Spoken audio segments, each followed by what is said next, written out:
What's going on, everybody? Welcome to the show. Another Friday, another episode of Why Are We Bullish? Killer panel this week. Couple newcomers and a returning guest who also happens to be the most dangerous woman in Bitcoin.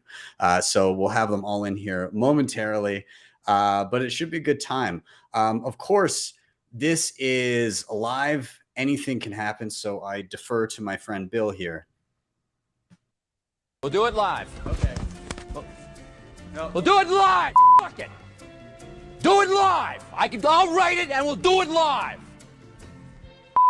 And thing sucks. If you have not already, like, subscribe, share, all those things, they help a ton getting this content in front of more eyeballs. I am Ben with the BTC Sessions. This is your daily session.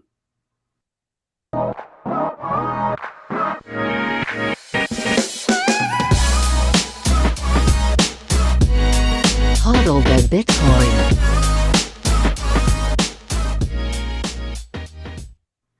Before we bring in our guests, let's take a quick look at where we are in the market right now. This is timechaincalendar.com. We're sitting at $30,472 per coin. A single US dollar will pick you up 3,282 sats. In terms of fees right now, lowest I've seen them in a while, even though the mempool is still backlogged by like nearly a gig, 10 sats per byte across the board, purging anything just below 5 sats per byte. I guess people are thinking twice about how much they're willing to pay about sticking some JPEGs on the blockchain today. Anyways, in terms of Bitcoin mined, 19.42 million Bitcoin have been mined. That is 92.46 million of them. Shout out to sponsors of the show, HodlHodl.com. If you're stacking sats and you've got a few priorities in mind, like peer-to-peer trading, instant self-custody, no KYC, this is the place to go. You can sign up in minutes with nothing more than an email address, choose your currency, your payment method, and your amount, and start viewing offers right away. You can start stacking non-KYC sats. They also have a lending platform in which nothing is ever rehypothecated. You can check them out. Again, links are in the show notes down below. Now, when you do stack some non-KYC sats, you're going to want to secure them in some of the best hardware on the market. I love CoinKite. I can think of no better person or group to go to for your hardware needs than CoinKite. The cold card is amazing. I use it religiously. They've got a ton of other great stuff too. Tap Signer, Sats Card, Block Clock, OpenDime, and coming soon. Very excited about the cold card Q1 coming out later this year. If you want to reserve that or pick up any of the things that I mentioned, head to coinkite.com, use code BTC Sessions for 5% off. Now, if you're looking to go beyond single sig in your security setup and you're looking to dive into multi-sig, check out Nunchuk.io. The wallet by itself allows you to manage keys, do multi-sig, all of that just for free. But if you're looking for assisted multi-sig, their Honey Badger setup is awesome. Basically, you can set it up on your mobile device with things like the Tap Signer, the cold card, and a ton of other hardware options. Super easy. It walks you through everything. Once it's set up, they have a single key. They can never spend your money by yourself, but they can be your signer of last resort. It also has baked in inheritance planning, so your sats get to your next of kin if anything should happen to you. And beyond that, the other thing I like about it is it's no KYC. Sets it apart from other options out there.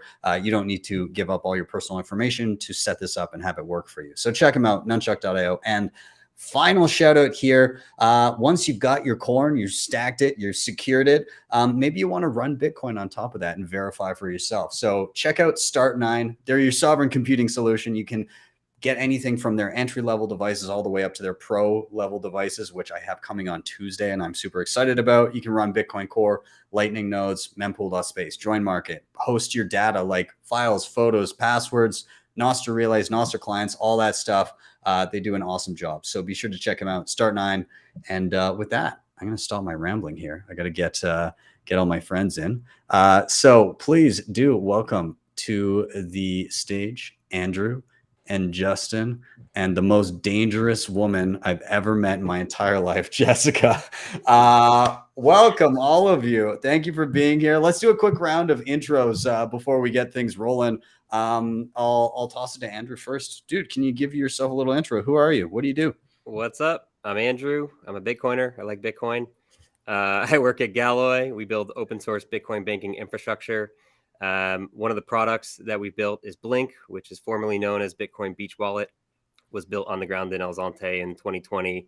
and kind of helped the Bitcoin Beach project build that circular economy. And as recently, you're really, with the rebrand to Blink and a lot of new features is starting to get picked up and used around the world. And so I'm super excited to be here. Lastly, Rhode Island Bitcoiners, at Rhode Island Bitcoiners on Twitter. I started that group about a year ago. We're a small but mighty group in the smallest state in the country. So yeah, super stoked to be here. Cheers. Thank you. Awesome. Well, thanks for coming, man. And you were gracious enough to step in. We had a guest that couldn't make it, and you were quick to the trigger to say, "I'll jump in." So I'm bullish this week for sure. yeah. Well, I'm glad I could have you. So thanks for coming, man. And side note, I did do a video on Blink month and a half ago, something like that. Lots of awesome features in it. So kudos on what you guys built there. So yeah, awesome. Let's toss it down to Justin. Dude, good to see you again. We got to meet in Oslo of all places. And now you're on the show. So let people know who you are, what you do. Well, I'm Justin Rhedrick, and before I go into that, Ben, that had to be the greatest intro I've ever seen. You just gave me a gem for a wallet I got to download, so shout out to Nunchuk for that. But I'm Justin Rhedrick. I'm the author of From Bars to Bitcoin, and I'm executive director of the Bitcoin transformation community.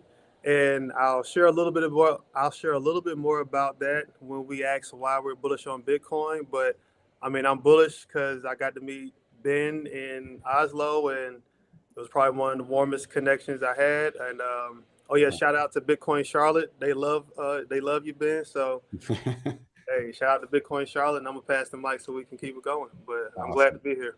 Awesome, glad to have you, man. And Jessica, I'm glad you could take time away from your busy schedule from planning your next violent escapade. How are you? How's it going? I'm doing great. I'm Jessica. I'm the COO of Plan B Passport. We help Bitcoiners to obtain a second passport in jurisdictions that benefit them specifically. And besides that, I'm a professional ship poster on Twitter. Now I have acclaimed the most dangerous woman. Yeah, you had them jumping down your throat there for a while. I'm glad. Has that kind of subsided? You don't have as many crazies after you right now? Yeah, no more crazies as of now, but until I piss them off the next time. Well, the night is young. We'll see. All right. Well, thank you all so much for coming. This should be a fun one. Anybody that's watching right now, this is Why Are We Bullish?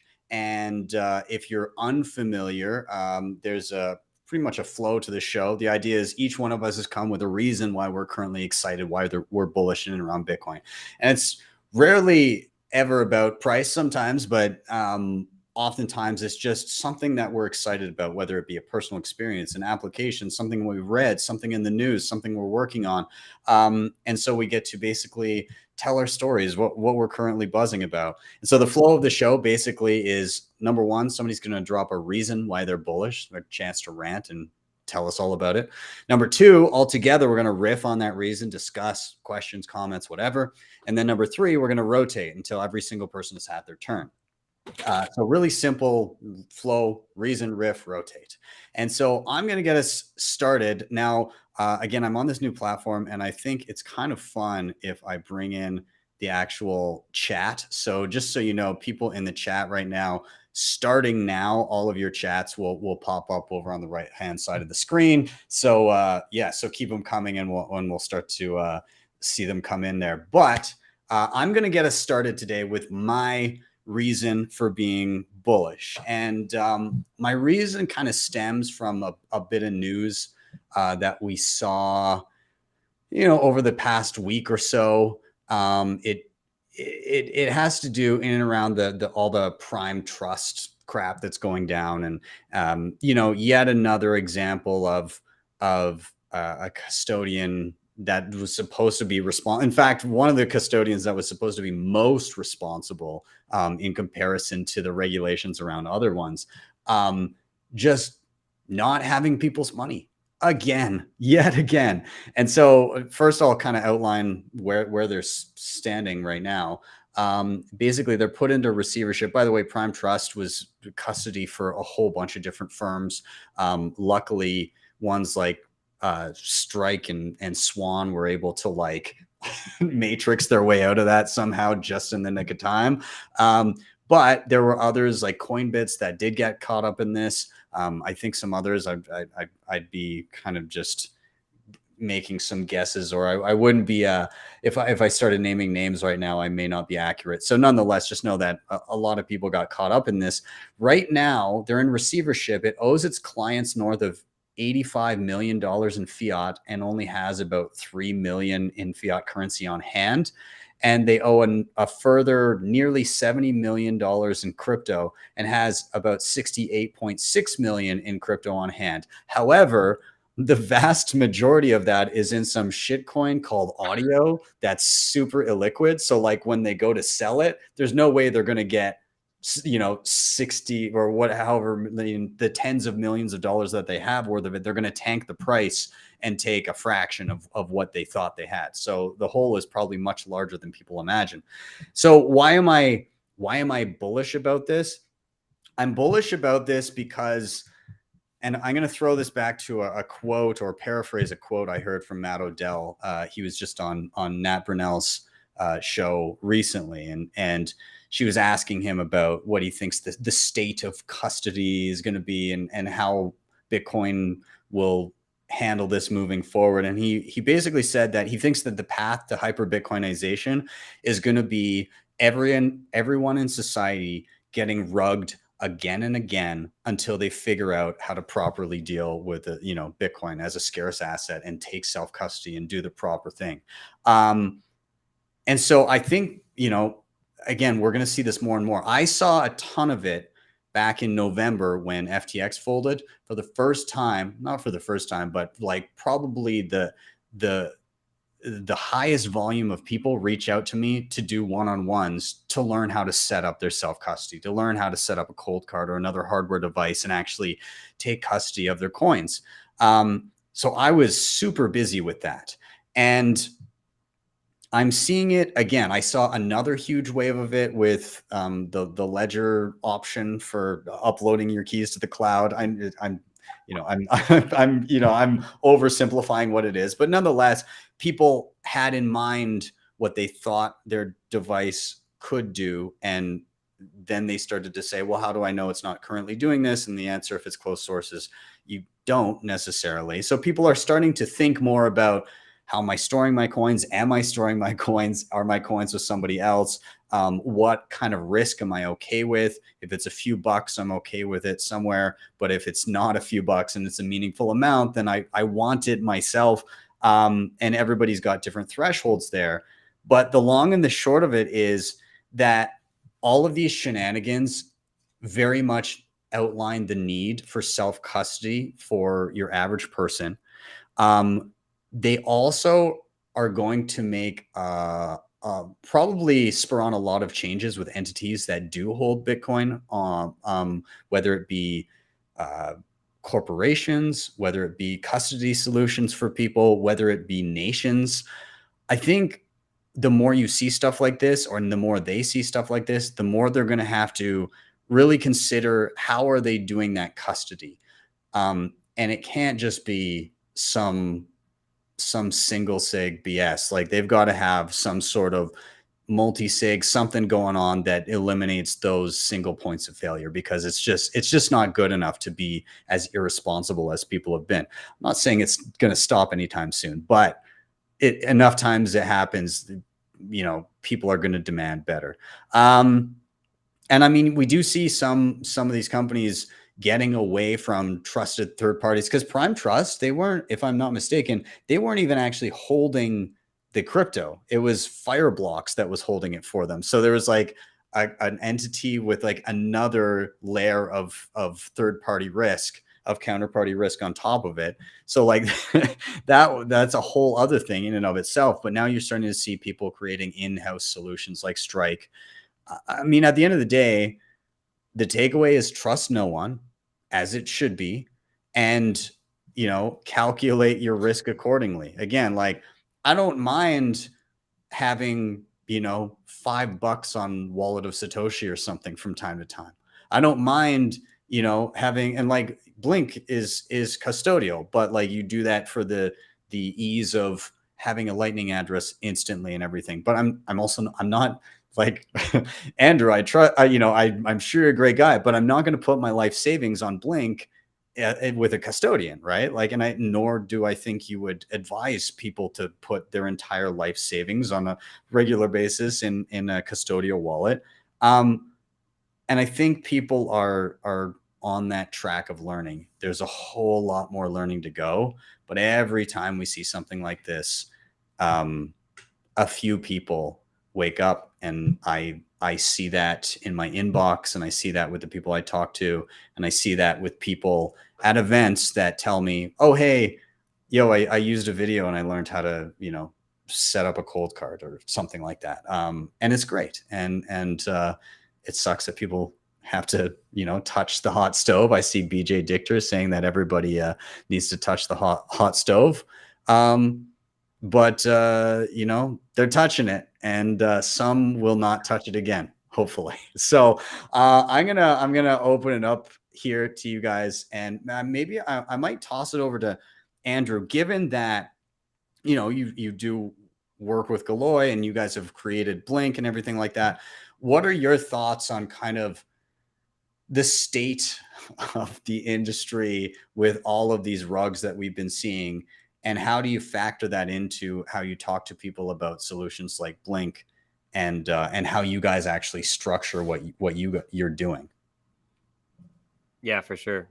I mean, as with my Galoy hat on, I feel like Dr. Evil, like, you know, come to me, because like we're building software for organizations to be their own bank, right? Like Nicolas, our CEO, gave a presentation at Adopting Bitcoin last November called The Sovereign Organization, right? And this idea that like this, everybody in Bitcoin knows the sovereign individual and believes that people should be sovereign. But what about organizations, right? And like, I think that this is where we're heading with, especially like the enterprise grade ruggings, right? And he recently gave a presentation at the MicroStrategy conference, right? And that was be your own bank for corporations, right? So Galoy is building enterprise scale software, enterprise grade software for organizations to bring custody, payments, all this technology in house, right? So that's the Galoy hat. I'm like that like this is bringing our future, our vision, like I think forward, right? With Blink, like Blink is an open source custodial Lightning wallet, right? It has a few key use cases. One of those use cases is it's a fantastic first Lightning wallet. And so when you are, you know, it was again designed in El Zonte, right? And the problem that people in El Zonte had that Bitcoin solved was bringing digital payments to people for the first time, right? No bank account, no savings, right? And so custodial Lightning wallets they're a tool in the toolbox, right? And we advocate self-custody, right? Hey, earn money, move it to self-custody, right? And so one use case is first touch point, right? There's a earn section in the app. I think you actually showed it on the tutorial, right? Where it teaches you about Bitcoin. And we've actually written a second version of that goes even deeper. And you can earn sats for learning about Bitcoin. And so, you know, all of us that come to Bitcoin with 1,000 hours of research, like it's blasphemy to like let anybody hold any amount of sats for you, right? But if you're trying to, if you're in Uganda, you know, Namibia, you know, all these places, you can show someone the power of the Lightning Network. They go, holy shit. And you go, yeah, you're just getting started, and you kick them in the rabbit hole. And then you know what I mean? And you show them, you know, what you can do. And I'll maybe leave it. I could kind of probably keep going and going, but I want to pass it around a little bit. Okin, who actually was featured in your demo. So Okin is a guy out of Namibia, and he's been orange pilling people at different restaurants, and he's been working, you know, orange pilling staff and getting restaurants to accept Bitcoin. And he has this. There's a picture of him giving a presentation, and the title of the slide is "Download both wallets," and it's got Blink on one side and it's got Blue Wallet on the other side, and I'm like, whoa, like we're all here like beating the shit out of each other about like custodial or non-custodial, and he's just like, dude, get both wallets, like learn like the spectrum and learn what things are good for. And so again, I think Blink is a tool, a really useful one. Yeah. And to your point, like, you know, it's a, I think the problem with exchanges is oftentimes people are approaching Bitcoin from a store of value perspective, and they're buying Bitcoin and they're like, like now I have Bitcoin. But they don't cross that bridge of like learning that they actually don't have Bitcoin. And that's where BJ, like, I've got a 2-year-old daughter, and I told her like 20 times not to touch the pellet stove. One day she touched it, and that was the last time. So like, I'm here for it. Like, yeah, 100%. Maybe I'll toss it down. I mean, either Justin or Jess, whoever wants to jump in first, feel free. Yeah. So, I mean, it's almost like we've seen this before, and it's almost like we have these phrases for a reason. Don't trust, verify, not your keys, not your coins. I think it's inevitable. People learn through experiences. They're going to get rugged. You're not going to save everyone. Like, shit's going to happen, and they'll find the light eventually. Yeah. It takes a bit of time. Again, like, it's when you come in and there's easy options, and I mean, it doesn't help when you have your first touch point, like, you know, dropping into Coinbase and it's just like scrolling marquees of like, buy this, sell this. You got to have everything readily available here so that you can trade at a drop of a hat, because that's how you're going to make money. Like that mentality and that type of product doesn't necessarily help somebody get on the straight and narrow. But I think that'll change over time. I mean, especially when it's especially with everything that's happening right now. You might not have those scrolling marquees anymore. So. Yeah, especially when we live in a world of such convenience. Like, you can order something and it can be at your doorstep in a couple of hours. You know, people realizing that they actually have to take some self-responsibility and actually, you know, be in control of their own money. That's going to take some getting used to, for sure. It's a hard shift, being responsible for a change, I suppose. Justin, what do you think? What's your take on all of these rugs and the lessons being learned? I mean, like, I think Odell and everyone here said it best. You got to learn by experience. You got to learn by pain. You know, majority of people don't know nothing about money anyway. So, and most people will come to Bitcoin with the same mentality of like, okay, I got to trust somebody else holding it. And, you know, that's the mentality you got to get burned on, because you've actually been getting burned this entire time. You just didn't know it. There was no other option. And like I like to say, how do I say it? The worst type of hell is the hell you don't know you're in. So, you know, with money being less and less every year, you have all these different type of rug pulls that's inflation causes. You know, people were so used to it that now you're like, oh my God, I can't get my stuff. And, you know, trying to educate someone who thinks they know everything about nothing in general is like the hardest thing to do. So as a Bitcoiner, we just learned to, you know, take a step back, and we'll allow the market to be what it be. So like when Natalie was asking Odell that question, the protocol is already set. It won't go nowhere. It won't change.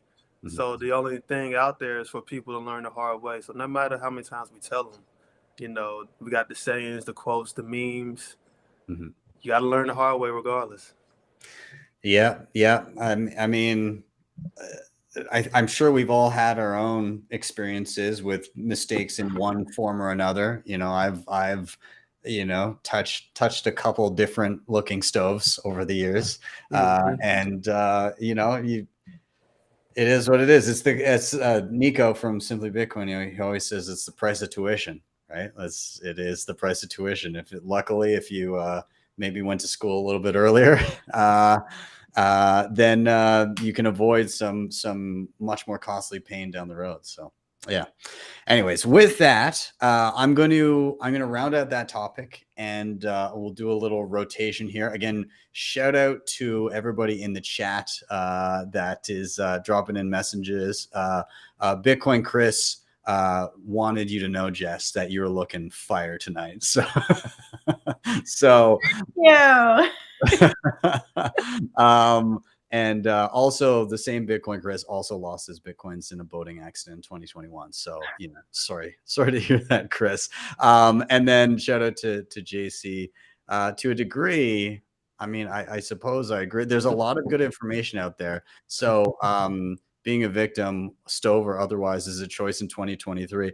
To a degree, if you've been told, I suppose, yeah. Some people are just so new that they have no idea. But if you've been around the block, then you might take a step back and go, oh, I was told this so many times, and I know lots of people that were. So yeah, anyways, let's do our rotation here, and I'm just gonna queue up the next reason. Andrew, I'm actually gonna send it to you, and a simple question for you: why are you bullish? Yeah, I am bullish on bottom-up Bitcoin adoption, specifically circular economies that are popping up all around the world, like almost every week. I mean, it's a passion of mine and part of my job to try and stay on top of it, and it's nearly impossible. And just this week, so let me back up. Some of us may have heard of Bitcoin STAD. So in the Netherlands, right, they started in like 2014, trying to get merchants, trying to build this like idea of a circular economy, people paying in Bitcoin and buying coffee and paying their bills and things like that in Bitcoin. And some may have heard of Bitcoin Valley, which did a similar thing back then. Everybody's heard of Bitcoin Beach, right? So started in 2019, and then it started to get interesting in 2020, 2021. There was like, I kind of call it like the first cohort of these projects that were like, they saw Mike Peterson, Chimbera, Jorge, Bitcoin Beach, and went, I can do that. And so you have, Bitcoin Lake in Guatemala, Bitcoin Akasi in South Africa, Motiv in Peru. Did you just switch yourself? I did. Somebody in the comments was like, Ben, the colored tip is on the wrong side. So And the block. sorry to derail your that was completely, yeah. I was just like got inverted there in my brain for a second. You have Andrew just about fell out of his chair. Whoa! You There's a glitch in the matrix. Man.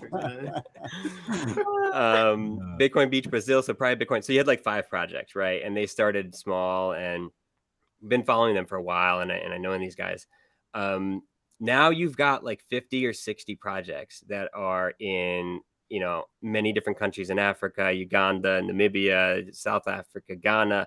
And this week on Wednesday, we said, hey, we all should get together and connect each other, right? Like there should be a community of communities, right? Because this shit is hard, right? Like walking into merchants cold and asking them to accept Bitcoin and trying to orange pill people and grow something from nothing and bring Bitcoin into a community that may or may not be banked is really difficult. And so we had a call on Wednesday, and there was like 45 people there from probably 35 or 40 different countries.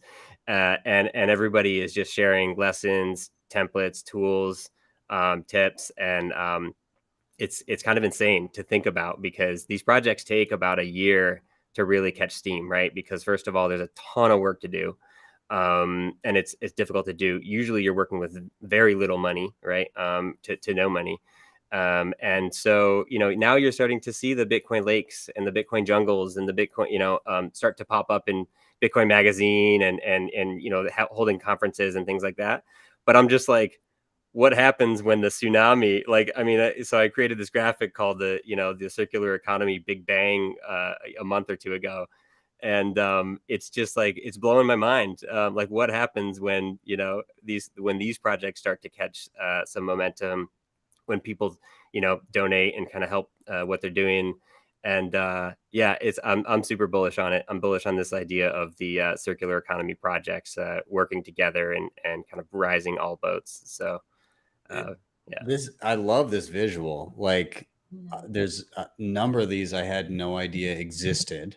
There's some familiar names in there, but I mean, when you see it like this, that kind of, that growth and the number of these communities popping up, and when you think of each little seed and kind of everything growing out from these tiny communities. I mean, when you look at what some of these initiatives have been able to accomplish thus far, I mean, it just plants those, it gives those touch points to little communities around the globe. And these are the things that are hard to stamp out. It's really easy when you have, and this is where I worry about, things like nation state adoption, especially in the early stages.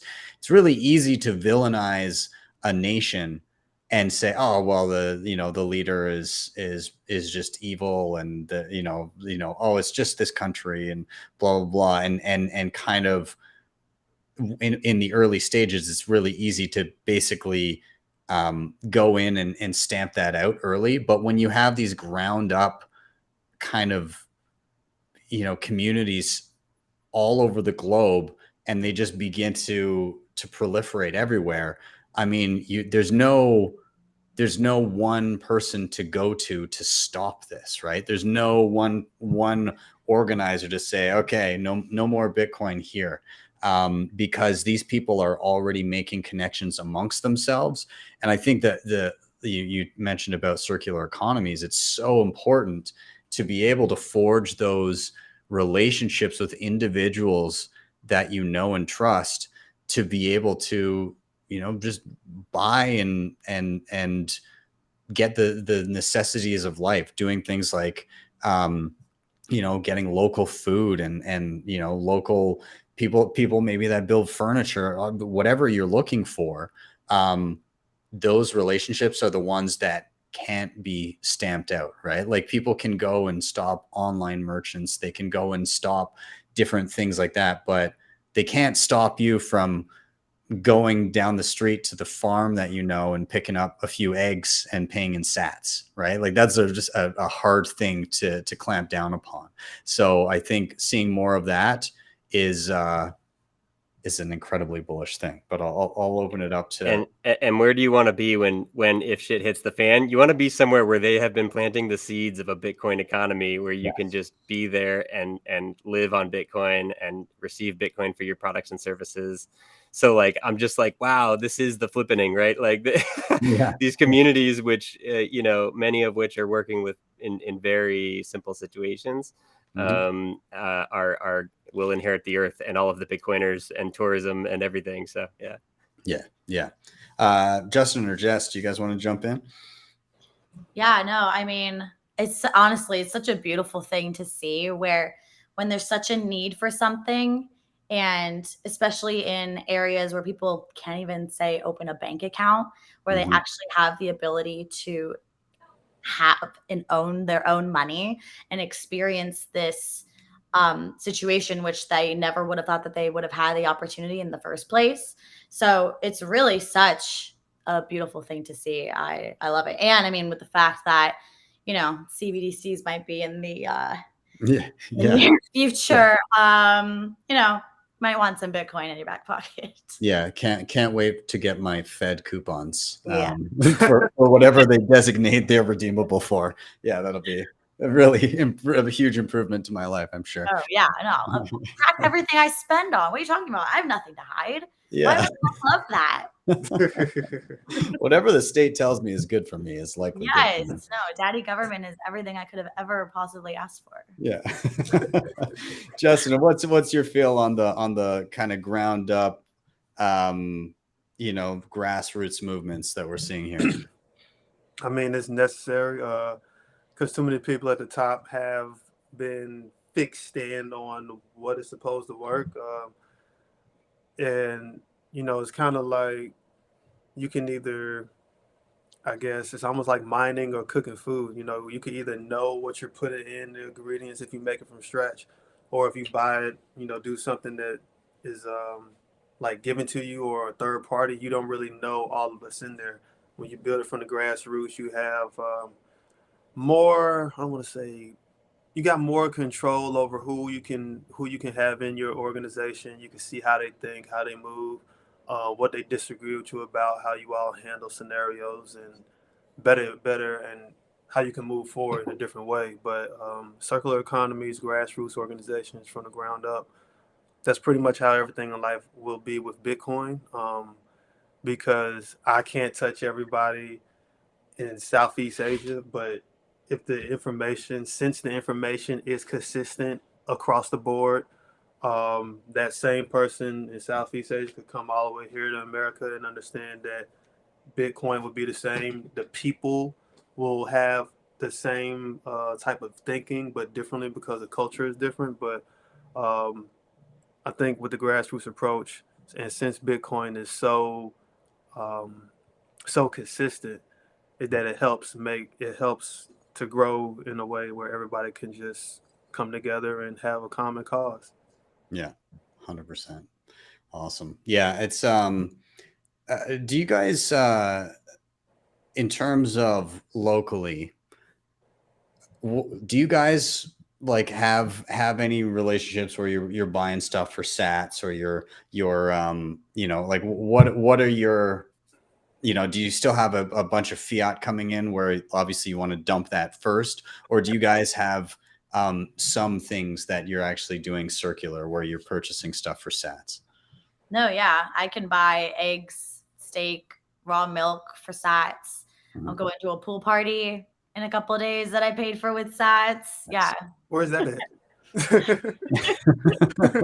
Yeah, where's the invite? What the hell?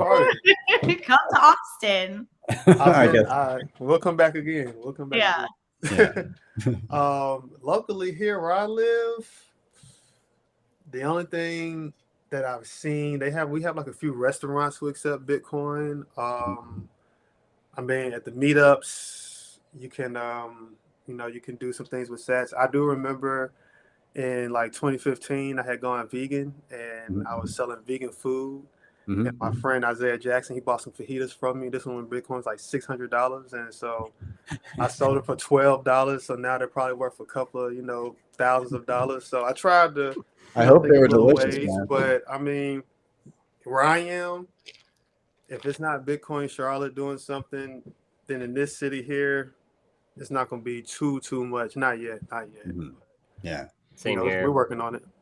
Yeah, Rhode Island is not a very Bitcoin friendly state, but we're trying our damnedest to make it. Like I said, we've got like 5 people at the meetup every month. We go to different places. I'm always like, can I pay in Bitcoin? Can I pay in Bitcoin? And we just try a new place. And one of these times someone's going to be like, oh, I guess so. And I'll be like, all right, now we're staying here for the meetup. Yeah. Matter of fact, my fault. Go ahead, Andrew. Oh, no. I was just going to say, we've been scheming like a 2024 like Rhode Island Bitcoin event. So I don't know if you know Remy from the Sato Boat Project. He's sailing around the world in a boat with a huge Bitcoin symbol on it, and I'm like, we've got to get him to pull in a Newport, Rhode Island, and just throw a rager and like education event and art and we got to move the needle here because it's pretty sad. It's pretty. That sad. Sounds like he's just asking for a tragic boating accident. Like he probably has no stats. Well, it would be proof. It would be proof that like this happened. See, yeah. this is real. Like, I mean, do it for the meme. I say, yeah, right. You'll lose a boat, but I mean, think of what could be gained. That's how the 100K party is moving to Rhode Island from Yes. Sail is what I'm hearing. Yes. Start that meme. Get it go. Let's get a circulating sailor, Newport, Rhode Island. Let's Bitcoinize Rhode Island. Fun side note. So Rhode Island was formed because Roger Williams got kicked out of Massachusetts, right? Because he wanted to separate church and state. And like Rhode Island has this rebellious spirit. I mean, they boarded a tax ship in 1772. So like before the Boston Tea Party, and burned a tax ship down to like the waterline. And so I'm like trying to like dig in, like we have Gatsby Parade and stuff, and I'm like trying to dig into that rebellious spirit in Rhode Island to really like turn the tide here. So stay tuned or join us. That's amazing. That's fantastic. I've been relatively successful trying to do local circular economy stuff here in Calgary. There's a bunch of ranchers nearby, and so I've got a guy down south where I like stock my freezer with beef. There's a dude out the west side of the city where I grab my eggs. and paying sats. There's another guy to the north, again, a farmer, and he's got like lamb and chickens and all kinds of good stuff. And then if you guys ever watch the Meme Factory, Becca, Bitcoin Becca, she bakes some bread for me. And she hand delivers it to my house. She just like showed up, like she's like, "Hey, what's your address? I'll swing by and drop off some bread." And then I was doing a show when she showed up, and my wife answered the door, and she's like, "Who is this woman bringing bread to my husband?" Oh my God! Did she bring you sandwiches too? Well, she did not pre-make sandwiches, but that's on the list. You know, one of these days. We will do a lot. We're doing the Bitcoin rodeo here in Calgary in a few days, and she's part of it. So if she doesn't show up, if she doesn't cater sandwiches to that, then I mean, friends off is how it goes. Yeah, they step it up. Yeah. Yeah. So anyways, great. Well, I'm glad we got to chat circular economy, because I think it's a super important thing. And to kind of round out this topic, I'll in terms of a call to action for everybody, go to your local meetups and ask if at the beginning of each meetup you can do a quick 5-minute, you know, somebody gets up and says, "Hey, this is what I'm looking for, and I would love to pay in Bitcoin," or "This is what I offer and I accept Bitcoin." Because when you go and you do those things, in particular, asking and saying, "I'm looking for this and I'm looking to pay in Bitcoin for it," even if it's a small meetup, the kind of 6 degrees of Kevin Bacon that takes place in order to like actually make those connections, you never realize how many other people everybody else in the room also knows. And even if their friend isn't fully into Bitcoin, you know that they've talked to them about it. And they'll probably be like, "Well, you know, if you don't want to go and buy Bitcoin, but maybe you want to like earn some, then here's a way." So you may find that it's easier to make connections and make ends meet and start living on a partial Bitcoin circular economy than you thought. So I encourage everybody to take that step. It's worth it, I promise. And with that, let's round this one out. Let's do another rotation. And Justin, I'm actually going to toss it down to you. I'm going to cue you up. And again, same question. Why are you bullish? I'm going to tell you why I'm bullish, but I want to shout out Tyler Durden. He said, "Just saying, don't bring your C signer on the Titanic tour." Wow. That's true. Yeah, you're not wrong.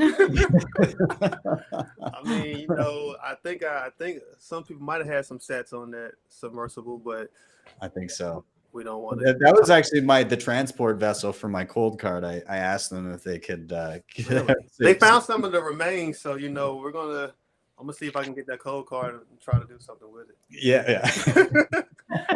But so why am I bullish on Bitcoin? It's almost closest to Andrew as well.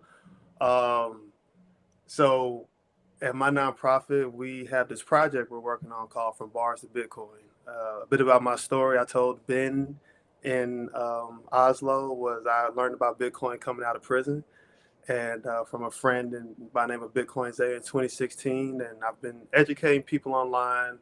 I've gone from teaching people how to set up a wallet locally. I've even tried to sell Bitcoin. Like I would tell a friend, they said, "I want to buy some Bitcoin."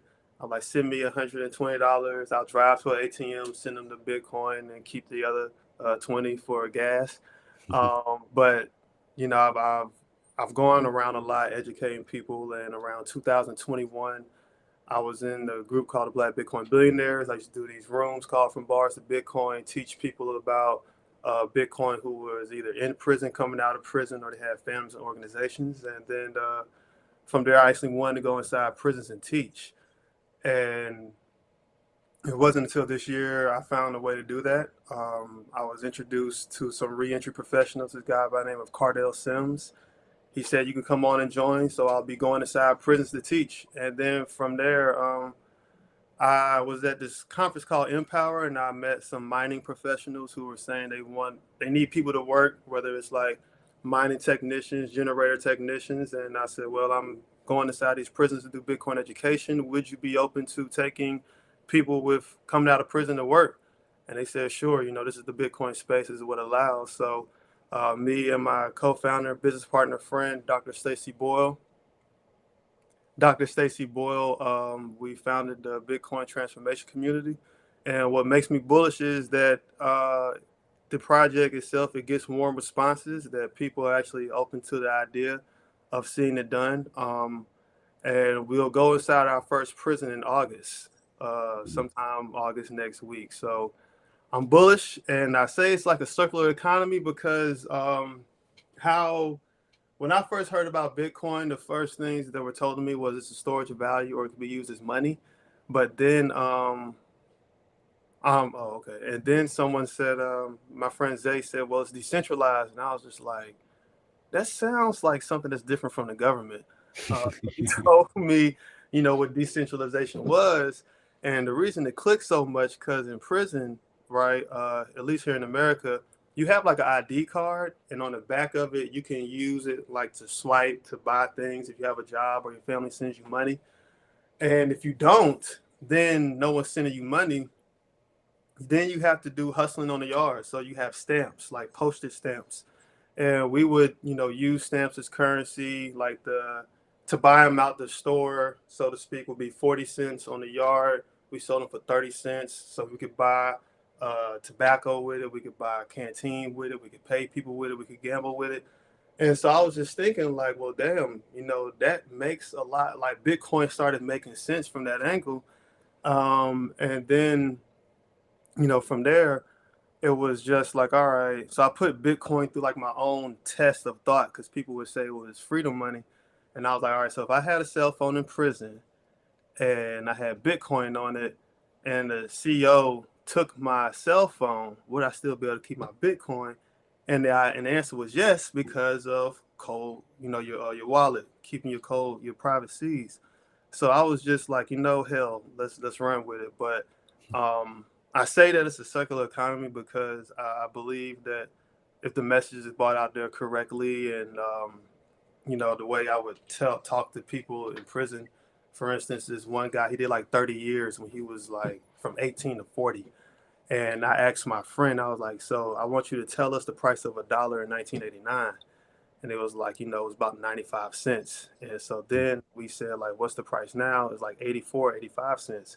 So I made a correlation, the fact that most people go to prison out of our community behind money. Either you don't have it, you're selling drugs, you're doing something because you don't have money, but you go to prison behind the money that gets that loses value the longer you sit in prison. So making that connection and then showing how you could use this as a currency to do the same things you kind of did in prison or do different things out in the world is why I'm bullish on Bitcoin. I know that was a lot, but there we go.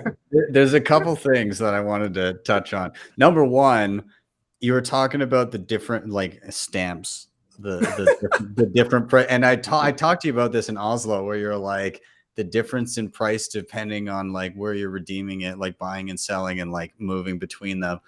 And I thought it was unique because you had a unique perspective on understanding the spread.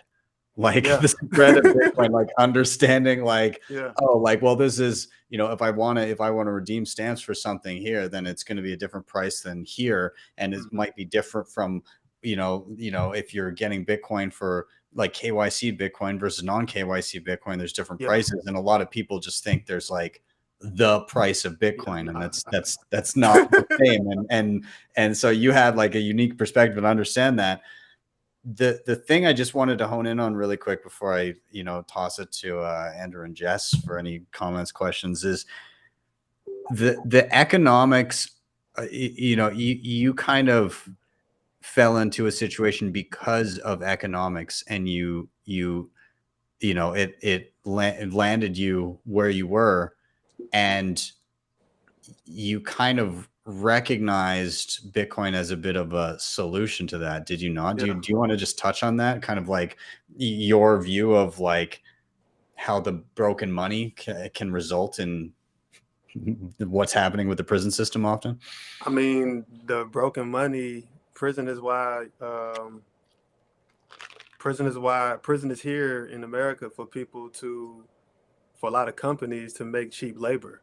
You get paid $1 a day, 40 cents a day. And you'd be surprised across the country, who might invest in prisons or who might have some type of product made in prisons. But the light for me came when I was the light for me the light for me came when I was holding my daughter, and I was like, man, I'm kind of far behind from my peers. I need to find a way to be early to something. I didn't know I was looking to be early. I didn't know I was looking for disruption until I found Bitcoin. I actually got scammed on one of those platforms for like $150. They tell you put the money in and you'll get some investment back. And I was just like, man. That was your stove moment, wasn't it? That was my stove moment. Yeah, the whole 2017 was a stove moment. For anybody who doesn't know nothing about 2017, 2016, if you were around that time, that's a real stove moment. I still have scars in my hand from those times. But the thing was, it was just like, you're here early. Less than 1% of the world knew about Bitcoin. So for me, I just saw a great opportunity to be a part of where the world was headed instead of being late. Because a lot of times in my community, we're late to every damn thing. So Bitcoin came around. I was like, how can we get the word out? How can we educate the people? And I think one of the best things that came about it was the fact that people can be open to it. And I would see what took place in like El Salvador or what they do in all these other great communities. And I'm like, well, there's a community in America that needs help. And then I started thinking at the same time, this solution could solve more than just money. I mean, even for the US dollar, if you have people who can get a job in a kind of new industry and it can pay them differently than somewhere else, and you reduce recidivism, you reduce the amount of taxes you spend on recidivism in America. You make communities better, so there was a big multiplier effect. And, not just having Bitcoin is the thing, but it did open me up to more financial education and literacy. And that's where, that lack of not knowing that money isn't worth going to jail over, money isn't worth going to prison over, not knowing that the dollar devalues itself year after year, not knowing that makes you make these type of decisions. So, those type of revelations to me, and seeing that, a lot of things that happen because the lack of money or the greed of money at the same time. When I saw that there was a solution that could be fixed by that, then that's when I said, let's go all in on it. So that's how the Bitcoin transformation community came about. You can follow us on Twitter.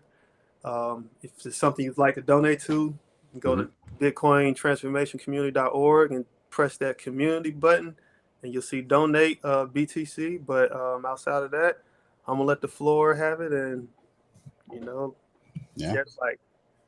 all right, yeah, and perfect little comment to cap it all off. Fiat makes people irrational. That it does. Let's toss it over to Jess or Andrew, whoever wants to dive in first. Any comments, questions, whatever you have.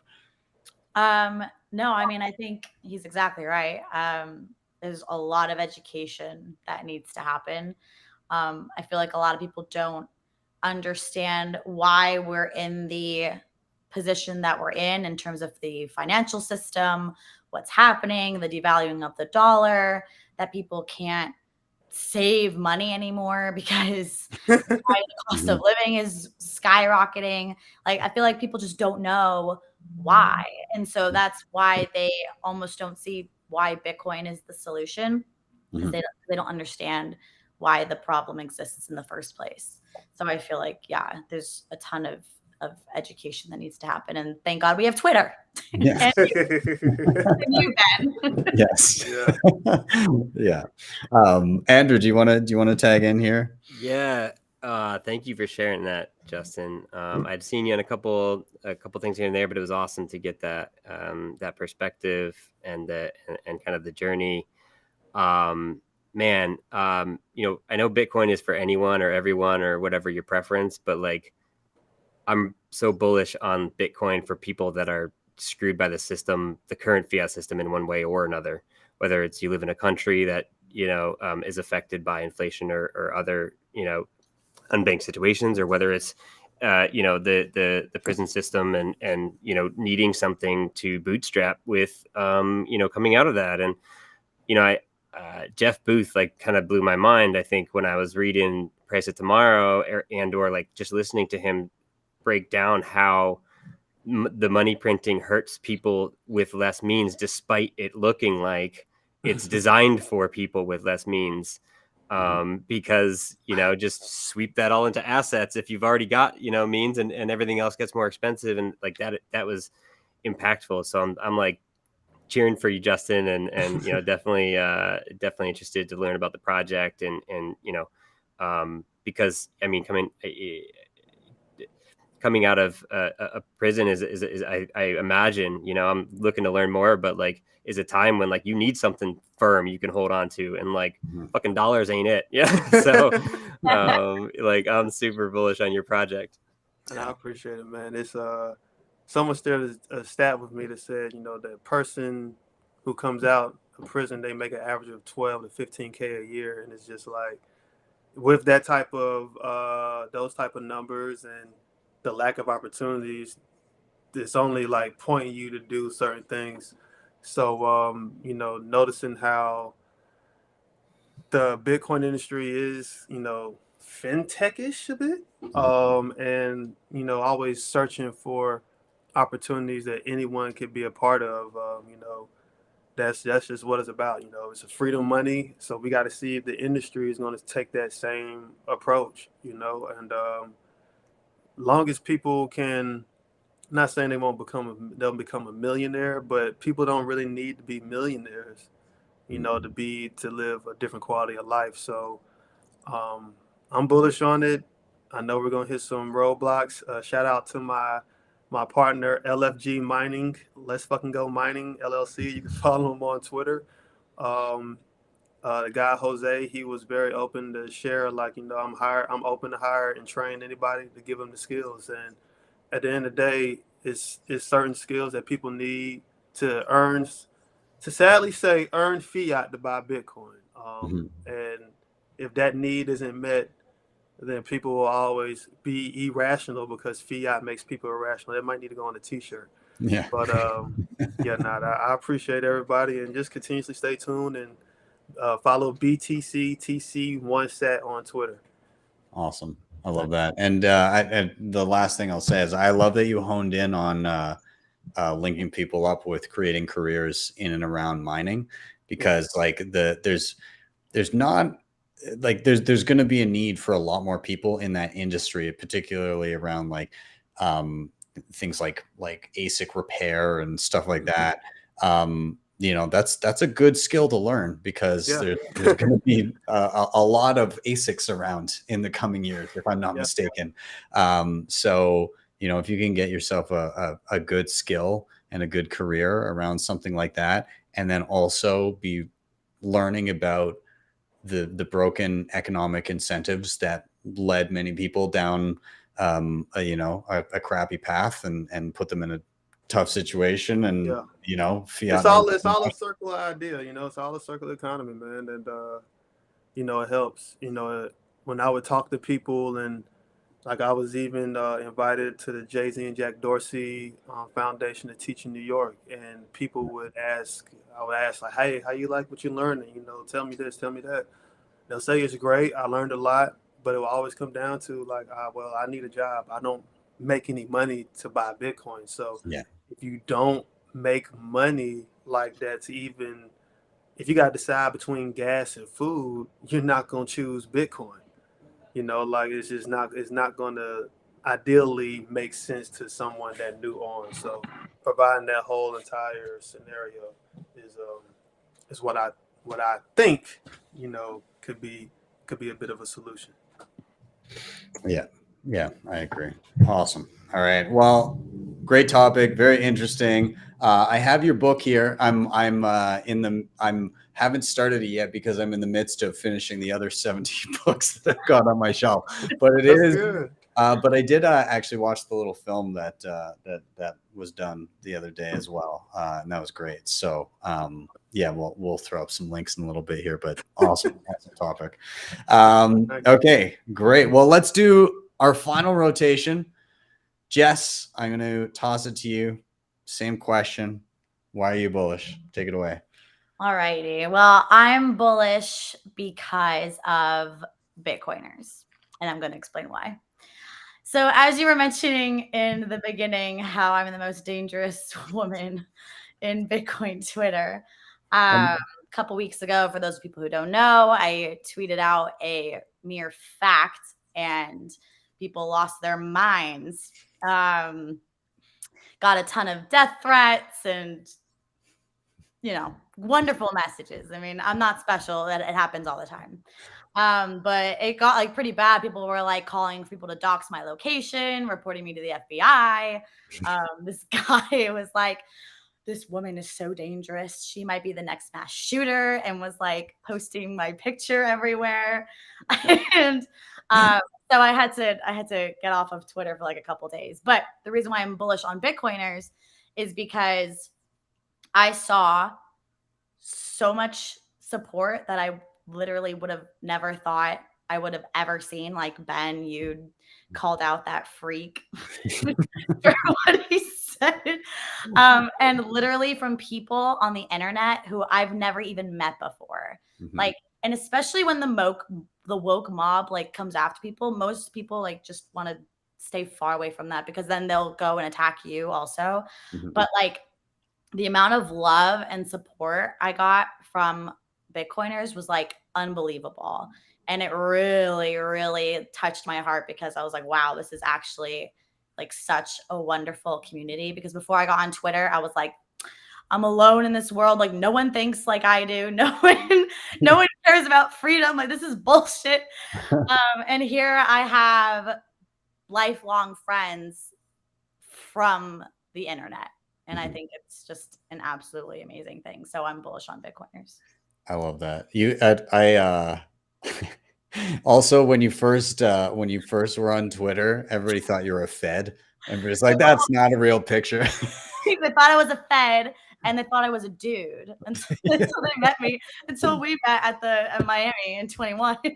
Yeah, that's hilarious. Also, the like, with your experience with these people, everybody was like, the funny thing was they were accusing you of like being this like bloodthirsty, like ready to snap and just like kill everybody around you.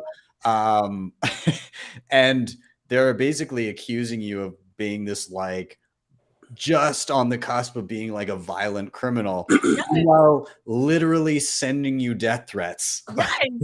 This woman's violent. Let's dox her and tell her that we're gonna kill her. Yes, I'm gonna be the next mass shooter, but kill yourself, bitch. Like, yeah, like it was a little wild. And you know what I'll say about it too, when you said you got support from a lot of Bitcoiners. Obviously, there's a spectrum of Bitcoiners that have different held beliefs and everything, but I pretty much across the board, even if it was people that like don't agree with like some of your beliefs, they were still coming to bat, being like, how about if you don't like somebody's message, you just not pay attention to it instead of being crazy. Like, I saw people that I know are like, you know, lean hard left, and they were like, yeah, it's still insane, and like, I'm willing to defend Jess because you know, like, we can hold different beliefs and not get crazy about it and not get violent. And I think that's, you know, that maybe comes from that like the little libertarian inside of all Bitcoiners, where it's like, listen, we can disagree on stuff and still coexist. I think that's a nice quality that a lot of Bitcoiners have, is as much as we hate on each other and get into arguments over friggin' everything, at the end of the day, you're still like, well, let's talk about the argument itself, not about like, you know, the person. So yeah. Yeah, basically, don't attack Bitcoiners. Yeah. Don't come for Bitcoiners. They'll mobilize on you quickly. Exactly. I mean, what shocked me the most was that they were calling me like the hateful, horrible person, and then I was just like, look at my comments. Like, what? Just like innocent videos of you like jumping onto floaties and pools with Katie and all that. Like, this woman is insane. I think they latched onto the fact that you are like they really latched onto the fact that you know how to fire a weapon. Yes. And you've gone to a shooting range, yes. Which is insane. I know. The fact that I know how to shoot a gun, oh my gosh. Yeah, it was terrorist. Yeah, I'm literally shaking right now. Just a little. Like, even when I went to the Canadian Bitcoin conference, like so much support there. It was unbelievable. I mean, this is just like. We were all just scared because we know you have a gun. No, you should. You're always being nice to me because you know. Yeah, no, it was cool. Actually, I didn't realize that. I didn't realize you were going to be there until I saw you there. Yeah. But I'm glad you made it up. And I will say that you had an awesome presentation on the whole Plan B passport thing, which is super relevant in Canada given the past couple of years. And I hope that you had at least a few Canadians reach out after that chat because God knows we need it. And it's I think. I mean, if we want to kind of step back and generalize on the topic, I think for those being in Bitcoin necessitates in order for people to kind of like, in order to kind of gain a foothold and kind of make your way in, I guess, what you'd call the Bitcoin circular economy, you've got to hone in on something, an area where you can provide value. And like very clearly what you and Katie are doing is of value to a lot of people. And I think you're doing, obviously the people that came after you also didn't like that part of it. They thought that was super shady, that somebody might not want to live where they live and perhaps get a passport for another country. Mm-hmm. But nonetheless, I think value is being provided, and like across the board on this panel, I think people gravitate towards that. And, I think we're seeing a return, like Bitcoiners are manifesting a return to a value economy, right? Like it's instead of, the IKEA shit that you load your home up with, you're going to see local people building furniture that's going to last a lifetime, and you purchase it with sats because your money has value. And now that handmade, chair or kitchen table or whatever it may be, that's going to last well into your grandchildren's lives, actually has value and, is created for you. And I think you're going to see a lot of that with the different people. Like there's an artist named Madex and he has a really good point where he says, and this kind of applies to Jess, what you're doing, but like people that are creating content, creating applications, creating anything, if you a lot of Bitcoiners are willing to purchase things for Bitcoin when they see that you're accepting Bitcoin. However, that comes with a caveat. If you're a person that is doing it if your product is crap or what you're doing is crap and you don't take constructive criticism and you don't kind of like improve upon what you're doing, then you don't retain the goodwill or the customer beyond the initial sale, right? Because people have value, they pour their blood, sweat, and tears into earning those sats. And when they turn around to spend them, they want value for their money. And they extrapolate these values out to every aspect of, especially for their own time. And so if people are spending time engaging with you, they obviously value something that you're doing.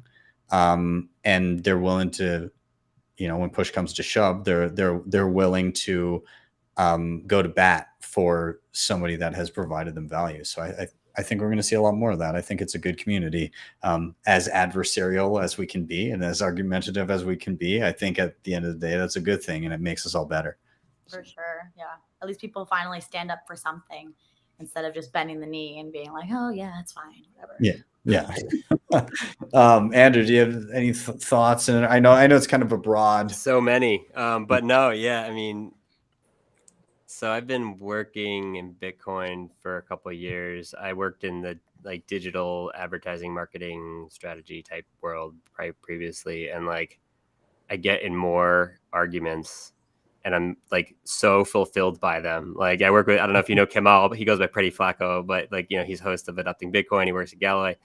And we'll literally be like on chat and be like, do we need to like get on a Zoom and argue about this? Right. But it's like, it's because like we're doing something we deeply care about and it matters. Right. And so like you said, Ben, like Bitcoin is a slice of humanity. Therefore, there are people with every different view. So there are no people who agree on everything.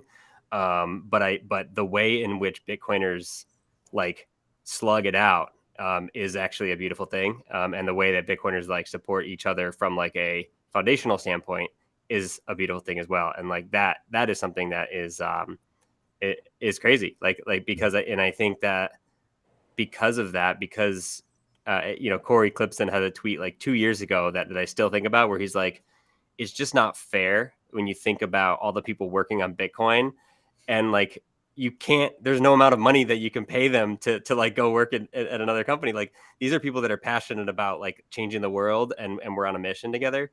And that's extremely strong. Right. And it's, you know, everybody that I work with is here for the revolution, right? Like for you know, Jessica, what you're doing, I mean, is like, is insane to see, like in El Salvador as an example. And as I mentioned, like it's an early use case where you're going from people fleeing from a place to people fleeing to a place. And you know what I mean? Like, so the world is the shape of the world is changing. And I think like being on this vessel, the submersible with everybody is really, that's too soon. No, that's not right. Being in this boat with you guys is awesome. So thank you. Yeah.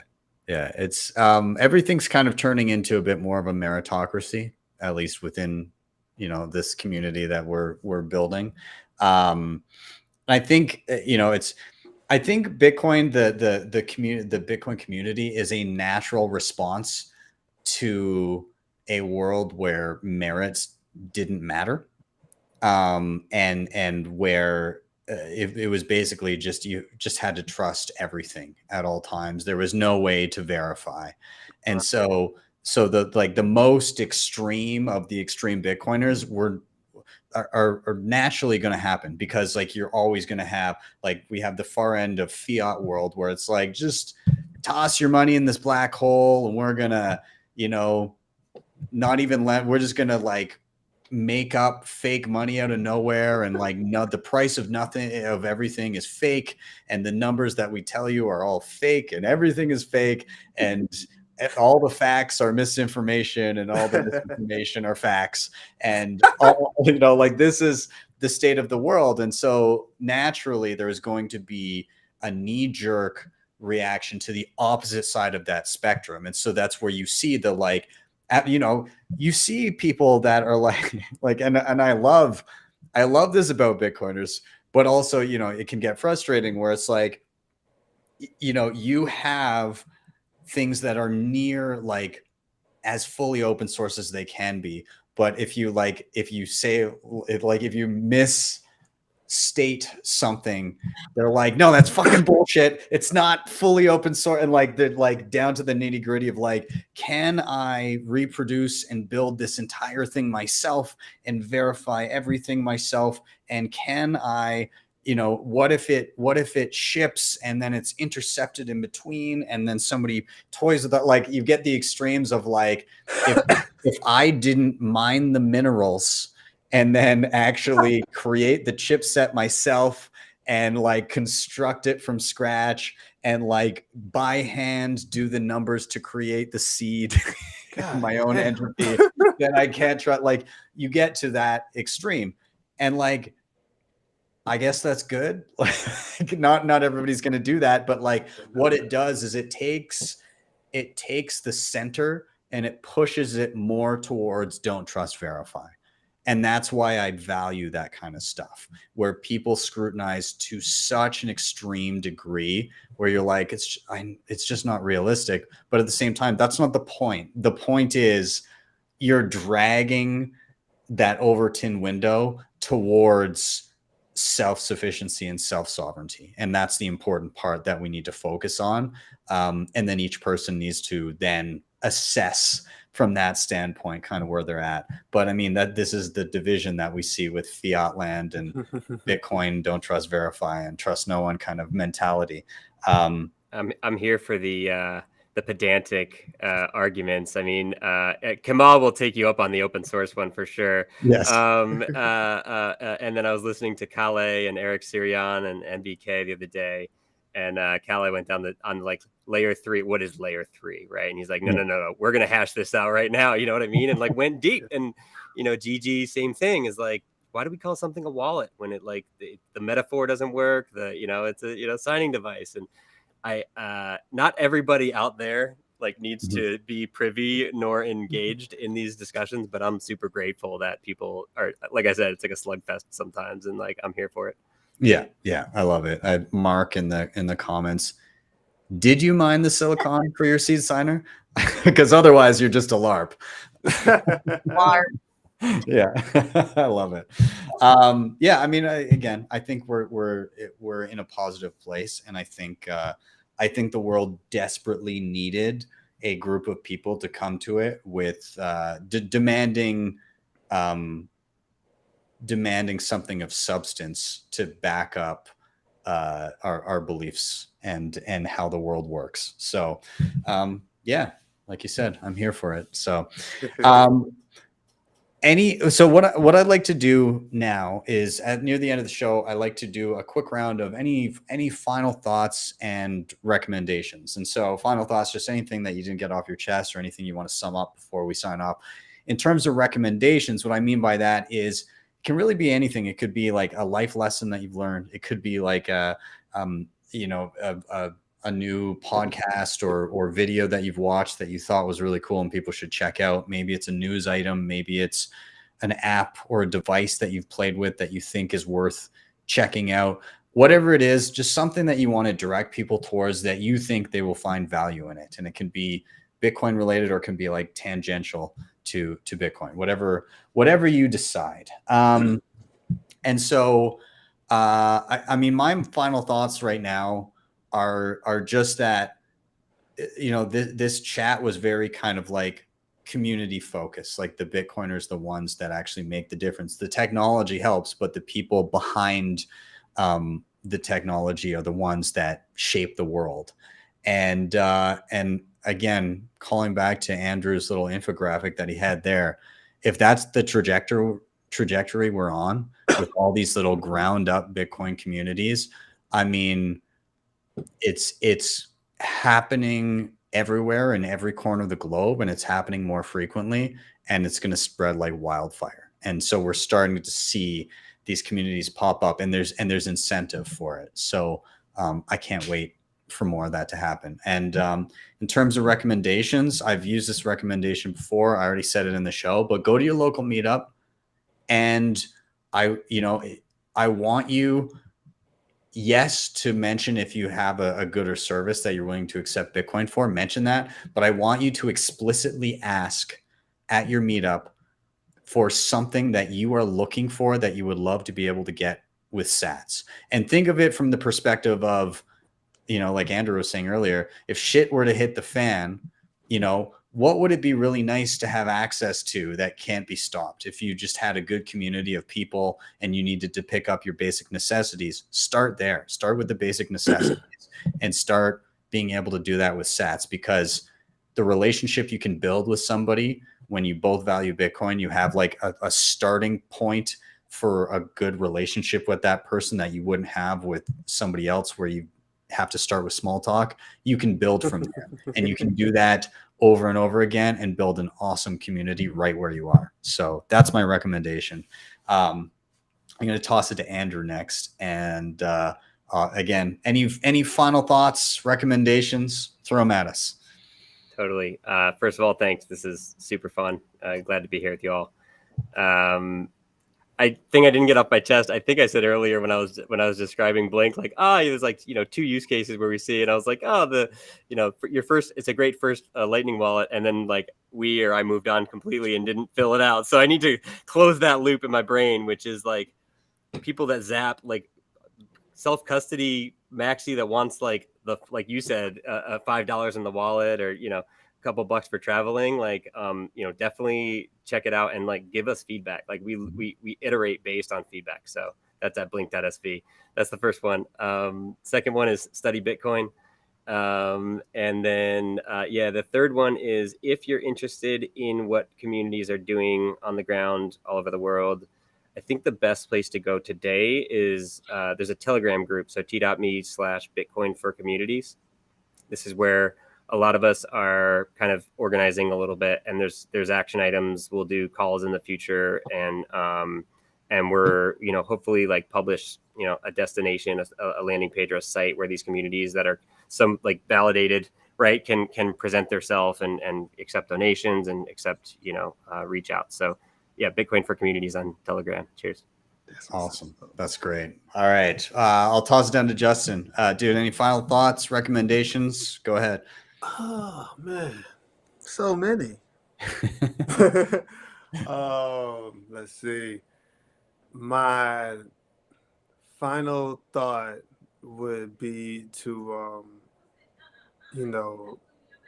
let's take Bitcoin to another level of like solving global issues that people never thought it could happen with.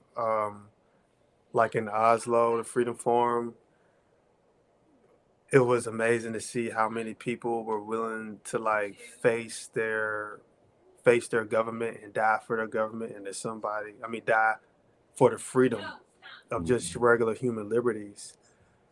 And like up there, we were just in the background. We weren't, the Bitcoiners weren't the main focus at that time, and it was good, because you could see that the world, at least for me, it was my first international trip, so I got to see like what the rest of the world was doing, and how they were just using Bitcoin as a currency, as it's actually meant to be used. And well, I can't say how it's meant to be used. That's nothing we can actually say, but taking advantage of one of the many use cases of it, but actually applying it to some type of human rights, some type of human liberties that can change people's lives. And so you said what was the last one you said? What's our recommendation? So recommendation, I recommend people. Well, I'm gonna tell you this funny story. Like my co-founder, Dr. Stacy Boyle, she loves to go to places. She lives in Las Vegas, so she goes to places in Vegas and just tries to orange pill SMBs. And she orange pilled the SMB the other day. Her hairstylist, I'm just gonna keep buying you Bitcoin, keep buying you Bitcoin. She almost like imposed her will on it. So that's something neat you can do. If you wanted to even see more about that, you can just check it out on our website, bitcointransformationcommunity.org. But sometimes in life, you gotta impose your will, and as in Bitcoiners, we gotta, just keep imposing our will and keep allowing Bitcoin to do what it do and fiat to do what it doesn't do. Those are my 3 sats, and I'm done with it. Awesome. I love it. All right. And I'll toss it to Jess last. Final thoughts, recommendations. Yeah, well, thanks for having me. I love coming back on.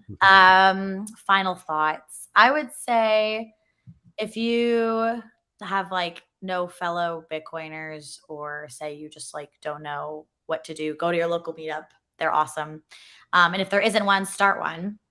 And get on Twitter. Just put your ideas out there, make connections with people, because it's life changing. Like, I met my best friend, my business partner on Twitter. It's a wonderful place. And just to make those connections with people. And like we said, like, Bitcoin is just a foundational topic. Like, when I'm hanging around Bitcoiners out, we don't even talk about Bitcoin. We talk about everything else that just stems from it. So just, put yourself out there. Yeah, that's great. Awesome. All right. Well, everybody, again, thanks for being here. It was a blast. I hope to see many of you in person again sometime soon. I don't know when that's going to be. I'm traveling around during the summer, not at any Bitcoin events, but I will be down in Nashville in September, and I'll be at Pacific Bitcoin in October. So will you be in Amsterdam? I unfortunately will not be in Amsterdam. I know. How about adopting Bitcoin? El Salvador? I don't know. In the cards? I don't know if it's Andrew, I need help getting there, Andrew. What can we work out, Andrew? All right. I gotta see what I can do. It's hard with a wife and 2 children in tow sometimes, and also I can't be away from them for that long without losing my mind also. So I understand. Yeah, I don't travel a fraction as much. I cannot cast stones, but I would love you to make it down there one year. I that it is on the bucket list of places I have to get to, obviously. So I'm figuring it out. Perhaps we'll see what can happen. But anyways, thank you guys so much for being here. And yeah, I'll just wrap it there. You guys are all welcome back anytime. Bye. All Cheers. right. Thank you. Cheers. Later, guys. All right. And everybody, thank you so much for joining in. Thanks to everybody that's been in the chat the whole time as well. I appreciate all the messages and everything that have been coming through. Yeah, love you guys, of course. Before we wrap out here, then you can please do hit like, subscribe, share, all those things. They really help a ton getting this in front of more eyeballs. If you want to help the show in another way, you can hit up the previously mentioned sponsors in the show notes down below. Those were HodlHodl, CoinKite, Nunchuk, and Start9. You can also head over to my website, btcsessions.ca. And there's a bunch of free content. Everything is there. Also, if you need some hand holding with any of the stuff that I do cover online, like if the free tutorials aren't enough, you can book me for one-on-ones just on the website, btcsessions.ca. And if you really liked what you saw, you can scroll down a little bit. There's an LN URL code there. You can always tip some sats, or on the stream, I just brought up a little QR code down at the bottom that'll take you directly to my Geyser page, and you can actually leave little comments with any sats that you happen to send over. So anyways, guys, thank you so much for being here. We'll be back at it next week. Tutorials, news, more Why Are We Bullish? Should be a good time. And I'll wrap it here. Have yourselves a wonderful evening. I will see you guys next time for your daily session.